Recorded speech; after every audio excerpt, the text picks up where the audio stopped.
Emergency rooms are so overwhelmed, they're telling ambulances to take their patients somewhere else. Honestly, it's been like we're in a mass casualty disaster every single shift. Paramedics are waiting with patients in their ambulances or in hallways for hours just to get them admitted to the ER.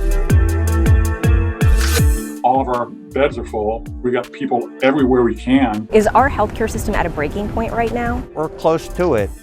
Let's see what's brewing.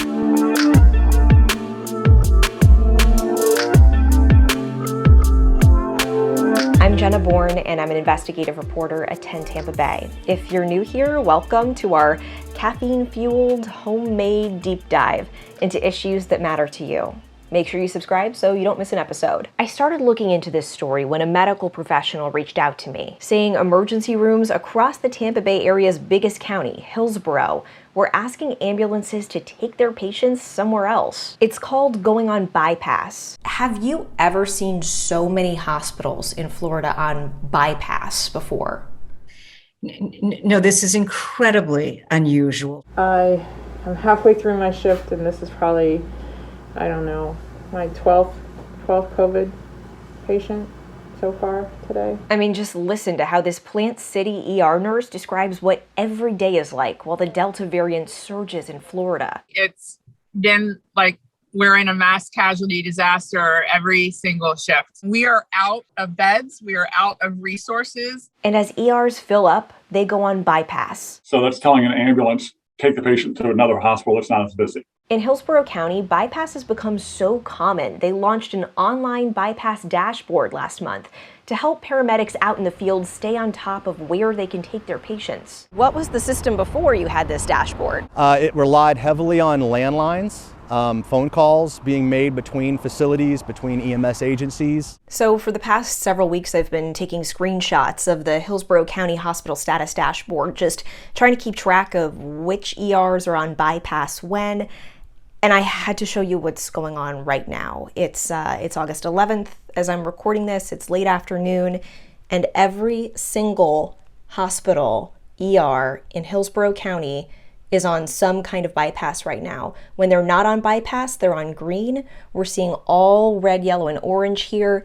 And these 6 that are red, those are on total divert. So half of the ERs in Hillsborough County are on total divert right now. What do you even do with that? So those total divert facilities, because they provided us that status, they really are no longer an option. So at that point, we just have to provide the highest level of care we can for the patient and get them to a facility that typically has the capabilities of taking care of that patient. When we get to those facilities, even though there may be a delay in them receiving definitive care from the ER staff, we still stand by the patient the entire time. We're still monitoring that patient. And the chair of Hillsborough County's Emergency Medical Planning Council says this is happening all over. Our EMS system is absolutely overwhelmed. They're waiting on the ramp. They're waiting in the hallways to get beds. I waited 5.5 hours from 10 o'clock at night all the way until like 3 o'clock. Wow. Hillsborough County Fire Rescue's data from the past month shows 301 patients waited more than 90 minutes from when their ambulance arrived at the ER to when they were actually admitted.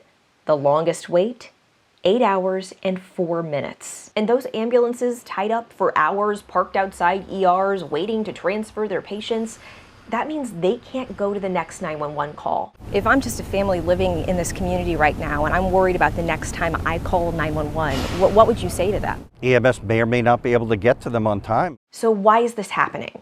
The experts I've been talking to boil it down to 3 main reasons. Number 1, the Delta variant. It's more infectious and it's affecting younger patients. We're seeing tons of people unvaccinated coming in, sick, and it's just overwhelming our system right now. Reason number 2, healthcare staffing shortages. Florida Hospital Association President and CEO Mary Mayhew says not only are hospital workers getting burnt out, many of them are taking travel nurse jobs with incredible pay that take them outside of Florida. There has been a healthcare workforce shortage that existed prior to the pandemic. Now you add 17 months of the worst pandemic, and the strain, the stress, the toll that has taken on our healthcare staff. Reason number 3, more people are moving here. Our population has been exploding over the last several years, and we just can't keep up with the number of facilities to keep up with the increasing population. Our emergency medical system is taking action to try to keep up. Earlier this month, Hillsborough County Fire Rescue put 4 extra rescues in service. Hospitals all over the Tampa Bay area tell us they're converting spaces to make room for more COVID patients and postponing non-emergency elective surgeries like hip replacements and hernia operations. And Baycare's executive VP and chief operating officer says going on divert and bypass is a strategy to make sure the sickest patients get the care they need. That is why we go into divert, is to make sure we can take care of the people that really, the life and death situations where people really have an emergent condition. If we're making people wait, it's the ones that we've deemed aren't as sick. And I hate to say it, but they can wait. What have ER wait times been like for you guys? High. Hours. I heard the other day at one of the hospitals that we had patients waiting 7 hours to be seen. You can help lower the strain on our local ERs right now. And I mean, aside from the obvious. Getting a vaccine, wearing a mask, social distancing. If you need medical attention, but it's not really an emergency, don't go to the ER. If you're having a heart attack or a stroke, then yeah, go to the ER. But if you have a rash, don't go to the ER. If you need to get tested for COVID-19, don't go to the ER. Go to a pharmacy, urgent care, or a free county testing site. We need people to help take care of themselves and help us help them. Thanks for watching What's Brewing. Subscribe so you don't miss an episode, and I'll see you next time.